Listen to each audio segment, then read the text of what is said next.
Hi, gang, back here with a quick little update for you.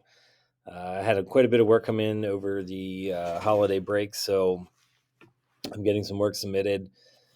It's time to kind of go into overdrive here a little bit for those who haven't really done much work at all here in the fourth marking period. So, just to recap everything, Module 5 was the first for the fourth marking period. If students are back here, they need to do all this work first. That will not be updated on PowerSchool until the end of the fourth marking period. I go in and I can override the previous marking period grades and things like that. So you're not going to see any immediate updates on PowerSchool with grades that have been for work that's been submitted from marking period 3, but they still need to do it. On to marking period 4. Hopefully students are at least on this module 6 where it says basic vehicle maneuvers. This one's all about just some simple things that we kind of take for granted when we're behind the wheel that are pretty important maneuvers. So the big one that most young people are concerned about is parallel parking, because when they go for their driver's test, they have to do the parallel parking maneuver. So there's a video in here, and this video was actually put out by PennDOT, and they did a really good job with it. So it kind of breaks down setting up the angles and things like that. And once they watch the video, they're going to, or students are going to actually record themselves explaining what they would do to parallel park.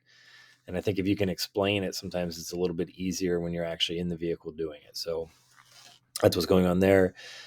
These two are some ed puzzles. This one, Making Turns, just talks about turning at intersections and things of that nature.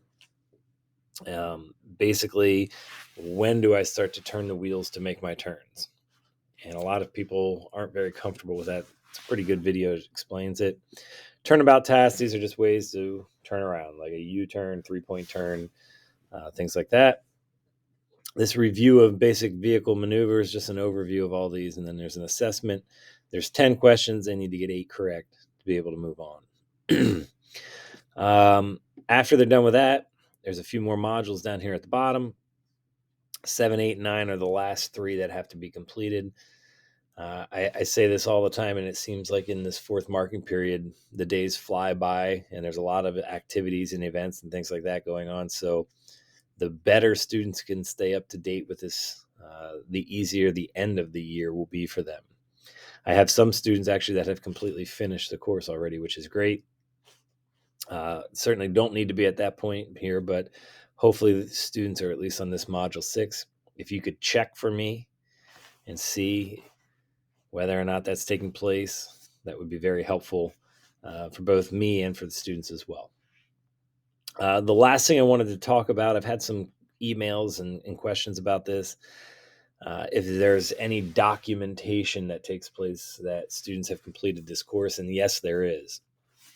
So if students complete all 9 modules and pass, which they should easily pass if they do all 9 modules, at the end of the fourth marking period, once grades are submitted, both you and all students will be sent an email that has a certificate showing that they completed this course. A lot of times when students go and get their license, not their permit, but when they actually get their license, insurance providers will want to know whether they did a behind the wheel training. This is the theory portion of behind the wheel driving. This isn't the actual 6 hours that they're required to get, but a lot of insurance companies will accept just the theory portion and give a reduction in the premium, which as a new driver, premiums are through the roof, unfortunately. So if you have questions with that, feel free to send me a message and I'll share more. Hope you have a great week. See ya.